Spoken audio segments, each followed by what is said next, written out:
il n'avait pas fait que ça, mais, Ah non, il n'a pas fait que ça. ça a dû lui faire des beaux jours. Rien que ça, déjà, oui, ça fait la vente de sa voiture, qu'on va dire. Oh, ou, voilà, oui, ou oui, peut-être largement. ou son jardin, un petit jardin à l'anglaise devant son petit pavillon. Il a fait, à il a fait, Viry-Châtillon. il a fait que des tubes ou Il a fait pas mal de tubes. Alors, étonnamment, pas que des tubes. C'est intéressant. Quand vous allez sur la page Wikipédia, vous voyez des chansons. Vous voyez Donna Summer, où il a écrit pour Aretha Franklin aussi. Ah, quand même. Et, oui, oui. mais ça a pas fait des tubes. C'est ça qui est intéressant. Quand vous écoutez, vous dites, ah oui, vous l'avez vaguement entendu. C'est-à-dire que c'est ça qui est intéressant. C'est-à-dire que quand on écrit une chanson, parfois ça fait thriller et parfois ça fait une bonne chanson, mais qui ne devient pas un tube international. Donc, vous l'avez dit, Ron Temperton nous a quittés à 69 ans. Autodidacte, un artiste incroyable. Et quand il a commencé sa carrière d'auteur et de compositeur, il travaillait encore dans une usine de poissons aux États-Unis. Quincy Jones lui-même l'appelait l'homme invisible, puisqu'il donnait très peu d'interviews, on ne le voyait pas. Enfin, vous voyez, Ron Temperton, tout le monde est persuadé que c'est Quincy Jones ou Michael Jackson qui ont écrit Thriller. En fait, pas du tout. Et vous allez voir qu'il a écrit un bon paquet de tubes. Je vous ai fait un meilleur d'heure, Ron Temperton. Regardez ce que le garçon a écrit, c'est bluffant.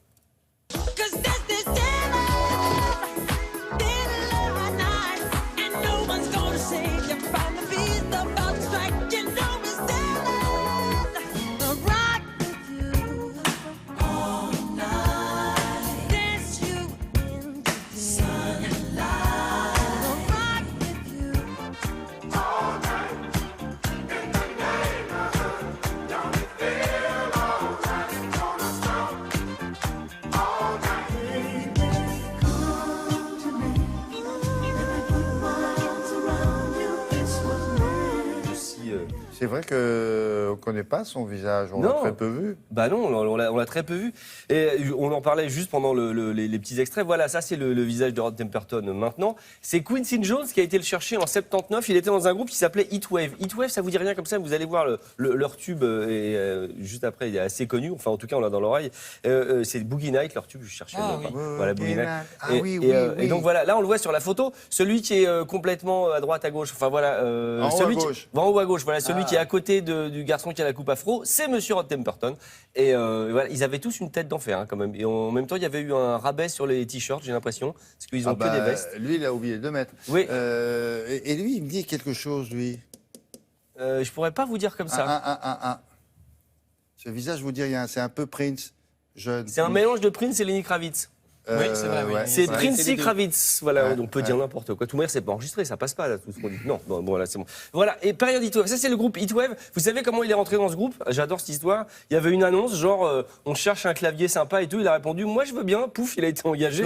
Le truc de dingue. Il écrit Boogie Night, tout le monde fait ouah, génial et tout. Et Quincy Jones arrive, et Quincy Jones, qui a toujours le nez et l'oreille surtout, fait, toi, tu vas venir avec moi. Et il l'emmène, et il commence à travailler avec Jackson sur l'album Off the Wall, sur lequel il écrit le titre Off the Wall et Rock With You, machin. Je vous ai retrouvé un extrait du groupe Heatwave, vous allez voir, il est au clavier avec un petit costard moulant. J'adore, c'est classe.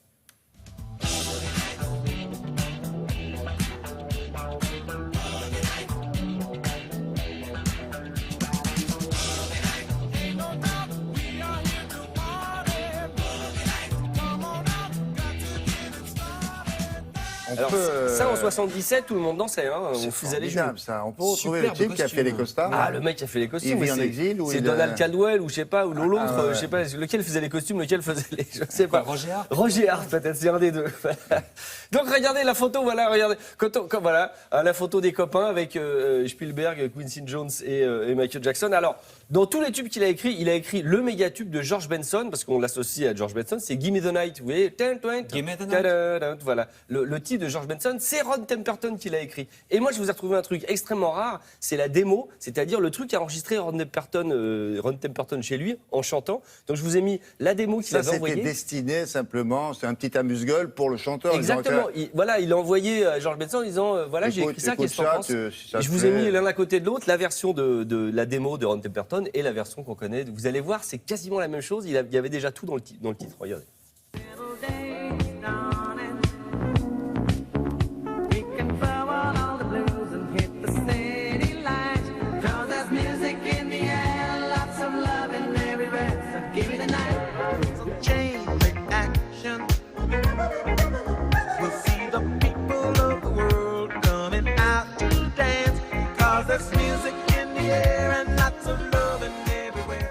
était quand même impliqué dans sa démo, là. c'était vachement bien. Non, non, il y avait un écho, il y avait tout ce qu'il fallait. Ce qui est drôle, c'est pas c'est dans sa chambre d'hôtel ou... Ah non, mais ce qui est marrant, c'est qu'il y avait tout. Le seul truc qui manquait, c'était la voix et surtout la guitare. Je crois que Benson a eu un Grammy Award pour la meilleure performance vocale en 80 pour ce titre. Il était magnifique, lui, hein, aussi beau que Sidney Poitier. Ouais, exactement. Le sourire, le petit col en V, le petit pull en mohair. Encore un peu? Ah bah non, c'est tout. Bon Moi, je peux vous en parler pendant des heures. Il y a des tas de... Ce qui est génial, c'est d'aller fouiller les titres des années 70-80 qu'il a écrits. Et vous savez, ça vous dit rien, vous écoutez et vous dites « Ah mais oui, bien sûr ». C'est-à-dire que c'est que des trucs qu'on a un peu dans l'inconscient comme ça et vous vous rendez compte qu'on a un paquet de chansons dans le cerveau qui servent à rien. Mais c'est toujours un plaisir. Vous avez raison. Puis si vous pouvez avoir les images, et vous avez vu pourquoi tout à l'heure, c'est sublime. Pour le costard? Ben oui, ah ouais, le juste au corps orange. Oh, on aimerait les mêmes. Tiens, le 1er avril, on va essayer de s'habiller comme ça. Télématin 50... oui, que ce jour-là. Télématin 50...